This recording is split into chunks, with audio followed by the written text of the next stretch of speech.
नमस्कार। आज हम भारत ग्लोबल डेवलपर्स यानी बीजीडीएल इस पर थोड़ी गहराई से बात करेंगे।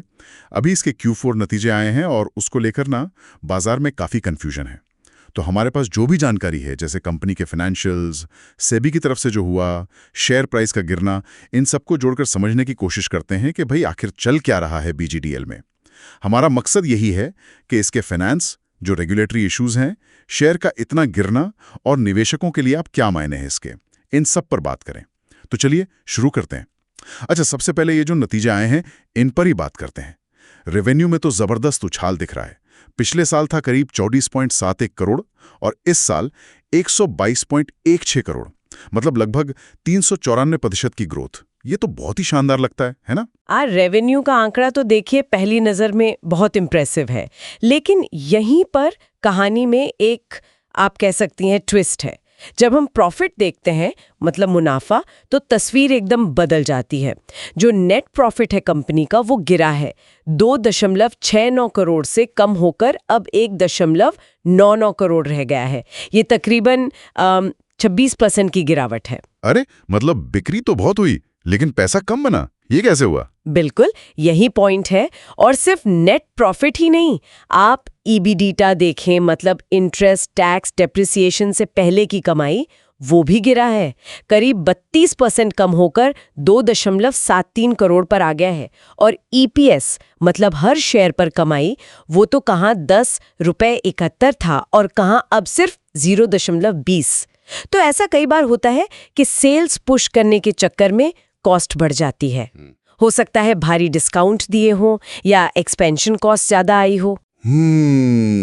ये तो वाकई अजीब कॉम्बिनेशन है, सेल्स ऊपर प्रॉफिट नीचे। और इसी उलझी हुई तस्वीर में वो सेबी वाला एंगल भी तो है।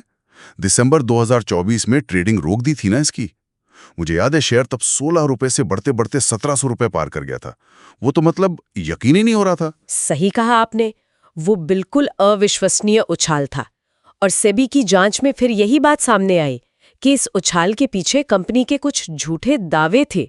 उन्होंने बड़े नामों के साथ टाइप की बात की थी, जैसे रिलायंस, टाटा ग्रुप वगैरह, लेकिन उसका कोई सबूत नहीं मिला सेबी को। और इसी वजह से फिर न सिर्फ ट्रेडिंग रोकी गई, बल्कि प्रमोटर्स पर भी कुछ पाबंदियां लगी।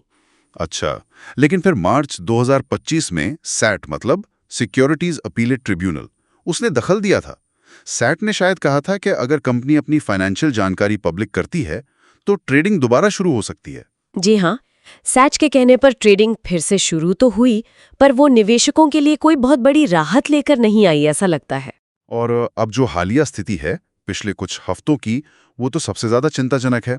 अप्रैल अंत में शेयर करीब 703 रुपए पर था और 29 मई आते आते ये गिरकर 239 रुपए पर आ गया। हाँ, ये बहुत बड़ी गिरावट है।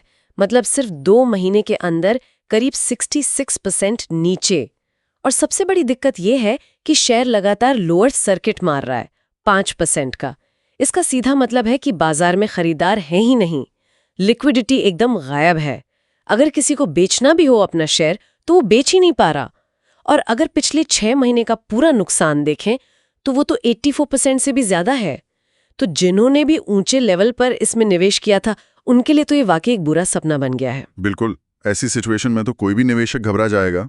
एक तरफ बेचने जाओ तो कोई लेने वाला नहीं, रखो तो रोज गिर रहा है, तो करें क्या? देखिए, सबसे पहली और जरूरी बात तो यही है कि ऐसे माहौल में पैनिक होकर जल्दबाजी में कोई फैसला नहीं लेना चाहिए। अक्सर क्या होता है कि हम डर में आकर गलत कदम उठा लेते हैं, जिससे नुकसान और बढ़ जाता है। अभी जरूरत है कि निवेशक बहुत ध्यान से सेबी, सैट और खुद कंपनी की तरफ से जो भी अपडेट्स आ रहे हैं, जो डिस्क्लोजर्स आ रहे हैं, उन पर नजर रखें। जब तक रेगुलेटरी स्थिति पूरी तरह साफ नहीं हो जाती, तब तक इंतजार करना शायद बेहतर है। ये सर्किट लिमिट्स और ट्रेडिंग वॉल्यूम पर भी ध्यान देना होगा। इससे पता चलता है कि मार्केट में थोड़ी भी हलचल है या नहीं। और जो लीगल स्टेटस है, जैसे ट्रेडिंग बैन या प्रमोटर्स पर लगी पाबंदियां, उनका क्या होता है, ये क्लियर होने का वेट करना चाहिए। और हाँ, अगर बहुत ज्यादा कंफ्यूजन लगे तो किसी अच्छे फाइनेंशियल एडवाइजर से सलाह लेना हमेशा ठीक रहता है। अभी के लिए तो मुझे लगता है वेट एंड वॉच वाली स्ट्रैटेजी ही सबसे समझदारी वाली है। तो कुल मिलाकर देखें तो बीडीडीएल की कहानी काफी उलझी हुई है। एक तरफ रेवेन्यू में जबरदस्त उछाल है, दूसरी तरफ प्रॉफिट घट रहा है, रेगुलेटर की जांच चल रही है और शेयर प्राइस तो मतलब बुरी तरह पिटा है। बिल्कुल सही। और ये पूरी स्थिति ना एक बड़ा सवाल भी खड़ा करती है, खासतौर पर पेनी स्टॉक्स के बारे में, कि जब छोटी कंपनियां इतने बड़े बड़े दावे करती हैं तो उन दावों की सच्चाई परखना कितना मुश्किल हो सकता है। और ऐसे वॉलेटाइल मार्केट में किसी कंपनी की असली वैल्यू क्या है, इसका अंदाजा लगाना निवेशकों के लिए कितनी बड़ी चुनौती है।